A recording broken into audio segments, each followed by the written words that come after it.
Рефери главного боя вечера Азамат Дарибеков. Бойцы, у вас главный бой. 3 раунда по 5 минут. Слушай мою команду. После команды СО все действия прекращаются. Покажите достойный бой. Удачи. По углам.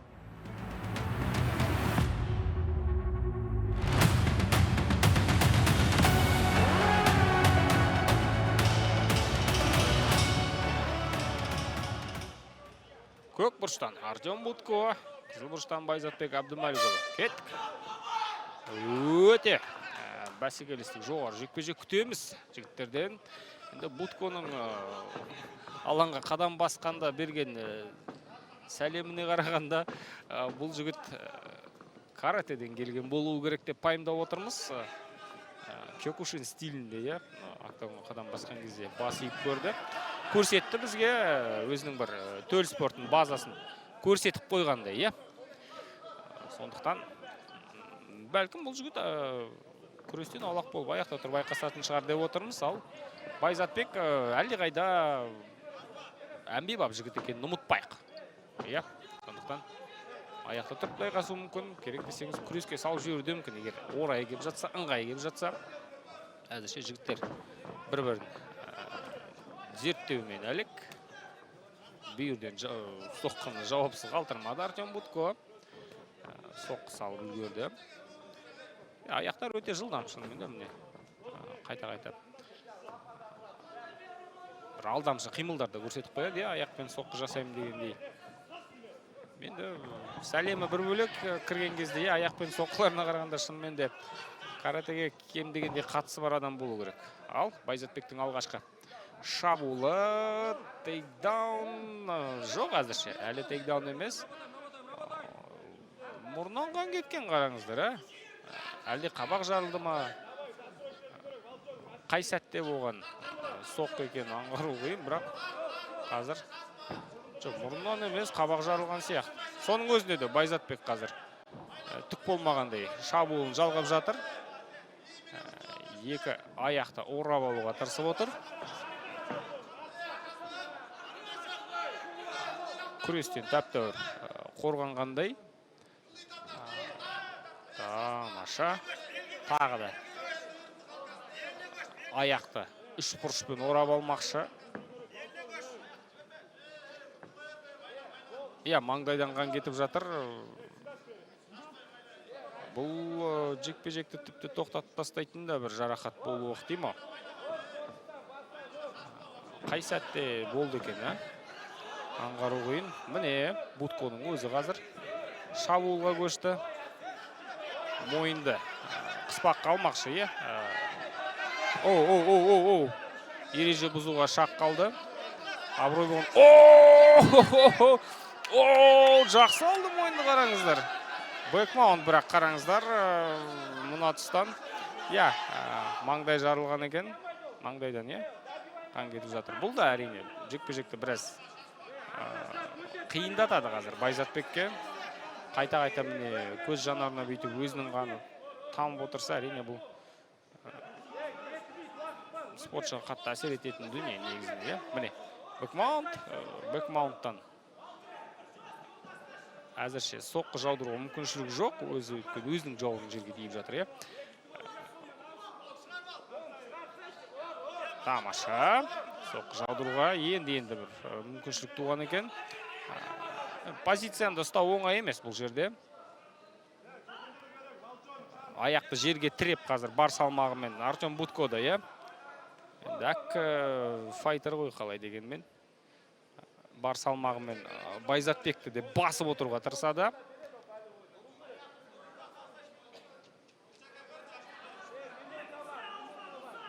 Міне өте сирек кездесетін аяққа ауырту әдісі. Артем Будконың орындауында, бірақ енді бұндайды ММА-де өзі жалпы бір-екі рет көрген шығармын өзім бұл әдістің жүзеге асқан. Тамаша. Жалғастыра беруге болады. Өтті мына жерде соққы.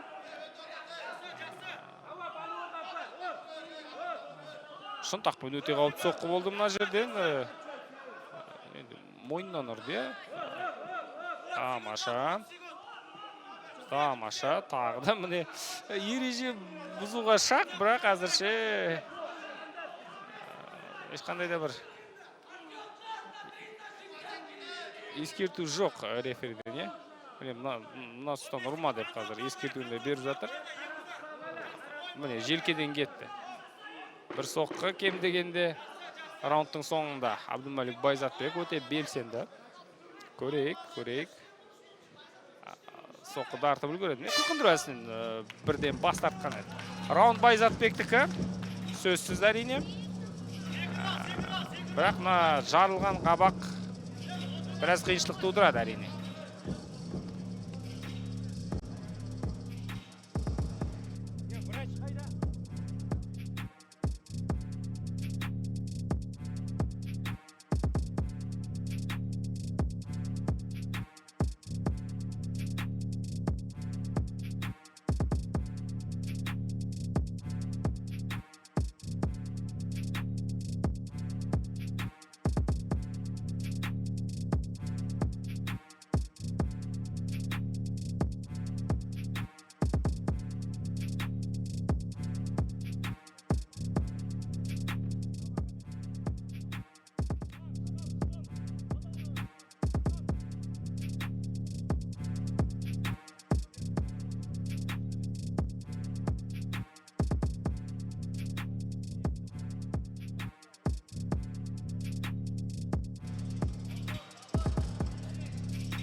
Тағы да сол үйреншікті әдетіне басады әрине. Байзатбек барынша тезірек күреске салуға тырысатыны анық. Қалып кейік, аяқтарды бірден қоса бастады. Түсініп отыр. Бірінші раундты беріп қойды Артем Будко. Қазір сол раундтың есесін қайтару керек. Тағы да сол аяқ. Қолдан алмады, қазір аяқтан іліп ап. Арғарай шабуын жалғайын деп еді Байзатбек. Енді дайын болады Будко. Бұдан да сақ болады. Күреске жол атпауға тырысатыны анық әрине. Сәл батылда қимылдау керек, қалай дегенмен. Артем Будко. Міне мынадай соққылар өте қауіпті. Қолмен соққыларға келгенде айтарлықтай бір қауіп төндіріп жатқан жоқ әзірше Будко. Бірақ мына аяқтары шынымен өте қауіпті көрінеді. Әрі өте жылдам лақтырады, байқасаңыздар. Кейбір сәттерде тіпті аяқтары қолдарына қарағанда жылдамырақ сияқты, Артем Будконың. Міне тағы да. Осы сәтте кіріп кетуге болар еді ғой күреске. Әдемі оверхенд, міне торға ақырын тіреп жатыр, жақындатып жатыр, кейін артқа бір көп қашып кете алмайтындай. Әзірше орайы келмей жүр, аяққа өтіп кетудің. Міне, оп-оңай тиді. Джеб. Дайын тұр. Будко да қарсы алуға біледі. Байзатбектің күресті дайындап жүрген, міне, осындай кезде өтіп кетуге әзірше бел байламайды, әзірше. Бірақ енді қазір кіріп кетсе, 3 минуттай күресу ол да оңай емес, бәлкім раундтың ортасына дейін дәл осылай күте тұрғанды дұрыс есептеп тұрған шығар. Олай да болады, өйткені өзінің функционалдық даярлығын дейміз, мүмкіншілігін, функционалдық мүмкіншіліктерін дұрыс бағалай білу керек, дұрыс есептей білу керек. Бэкфист. Енді ұнамасын Будкоға бұл соққы тиді қазір, бас қақтығысы тағы да.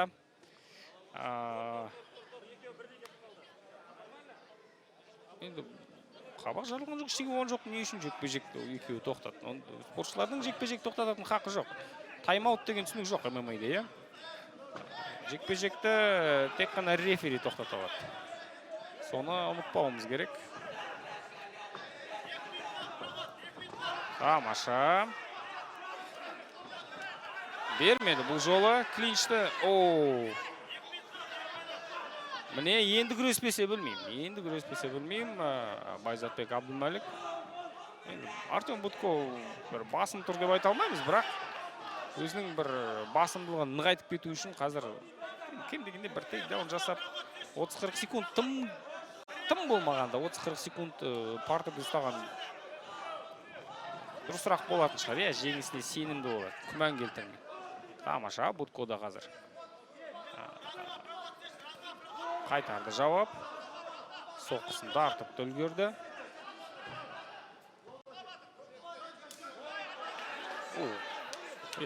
Аяқпен соққы көп жасаған жоқ Байзатбек Абдумәлік бұл жекпе-жекте. Ал. Тамаша, қараңыздар, қорғанып шықты. Артем Будко. Енді міне. Аяқтан ұстап қалды. Қарсы шабуыл. Будко әзірше тек қана екінші нөмірмен, өнер көрсетіп жүр. Бұл да негізі жеңіске жетелейтін жол емес.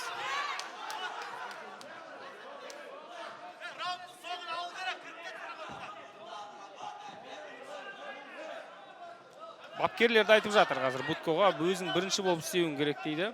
Бұл да өте маңызды фактор. Кім бірінші болып шабуылдайды, кім қысым көрсетеді.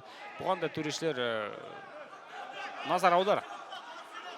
Әсіресе бұндай жекпе-жектерде өте маңызды рөл ойнайды. Кім көбірек шабуылдады. Тамаша, тағы да қашықтықтан. Дейді, міне, және Байзатбекті қапы қалған жоқ. Раундтың соңында тейкдаунға жет. Бұрынғыдай күйде емес екен енді. Тейкдаун жасайтын күйде емес, Байзатбек Абдумәлікұлы.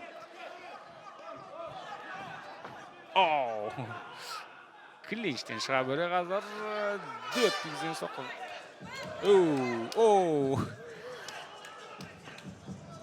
Енді әдей ұрған жоқ гонгтан кейін. Бұл жерде Будконың да кінәсі жоқ.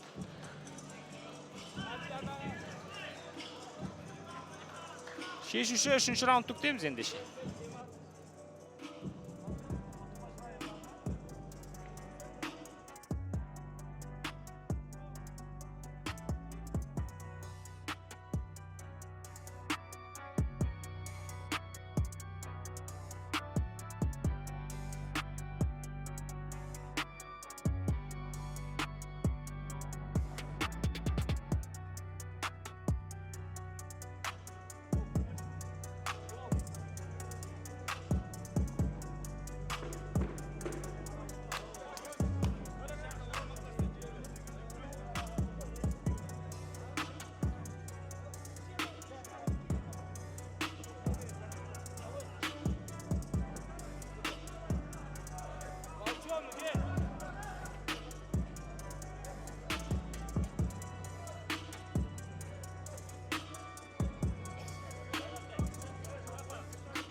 Соңғы 5 минут. Енді бір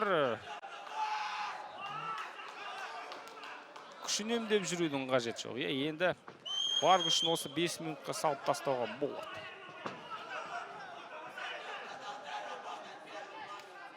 Әсіресе Будкодан енді шабуылдар күтеміз. Қалай дегенмен ұтылып келе жатқан сияқты. Бұл спортшы кем дегенде бірінші раундты берді қарсыласына. Міне, оп-оңай алды аяқты қараңыздар. Қазір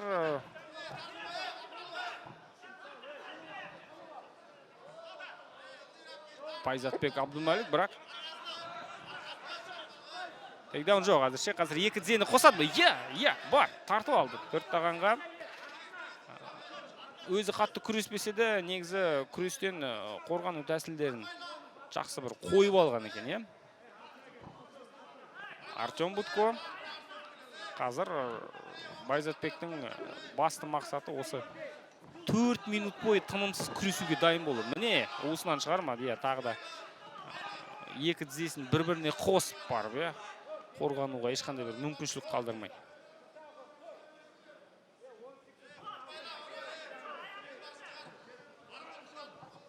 Астынан шығармай ұстап алды. Міне, тағы да міне екі тізені қосуға шақ қалды, бірақ Будко орайын тапқанда, иә, қорғанудың.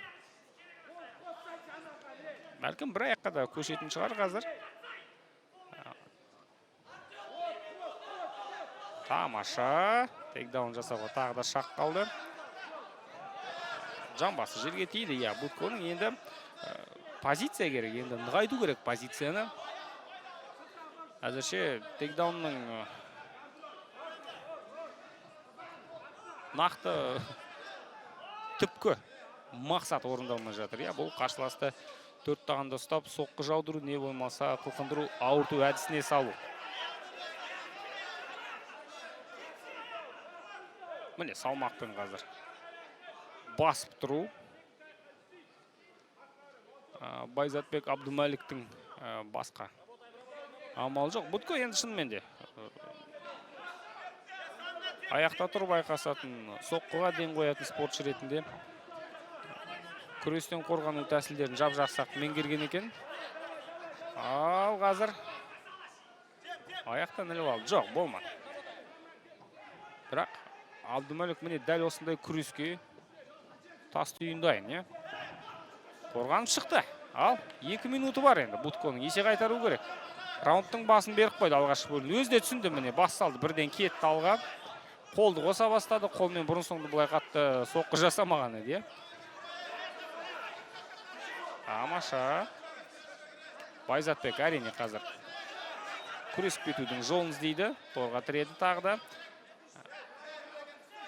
Екі аяқты бір-бірін қосуға мүмкіншілік бермеді бұл жерде.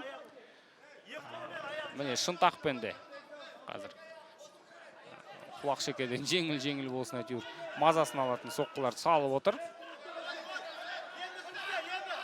Ой, тамаша, тейкдаун бар. Тейкдаун бар. Енді тейкдаунның жалғасы қажет әрине.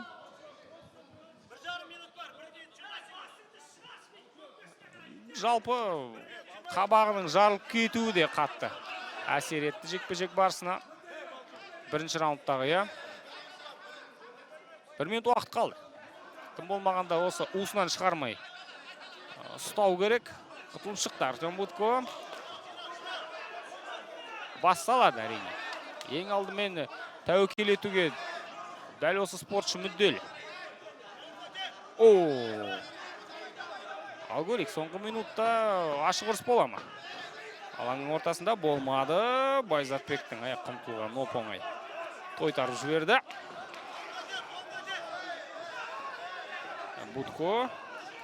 Тамаша, қолдан соққы, аяқтан да кетті.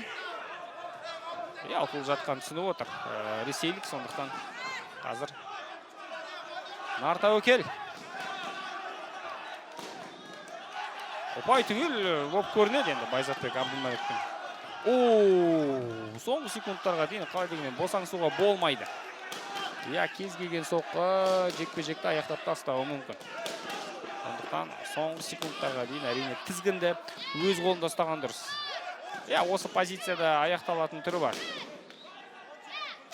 Қарсыласының осал тұсын таба алды Байзатбек Абдумалик.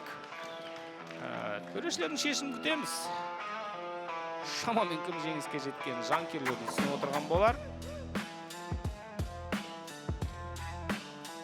Өте тартысты. Жекпе-жек мейн ивентке лайықты жекпе-жек деуге де болатын шығар. Ендеше төрешілердің қорытындысын күтейік. Дәл осы жекпе-жекпен біз Алаш Прай 127 турнирінде аяқтаймыз. Құрмет көрермен, тартысты 15 жекпе-жектің куәгері бізбен бірге куәгері болғандарың үшін рахмет. Төрешілердің шешімін күтейік. Бұл жаңа аяқталған жекпе-жектің ең қызықты сәттері.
bugungi басты жекпе-жектің нәтижесі. И в главном бою вечера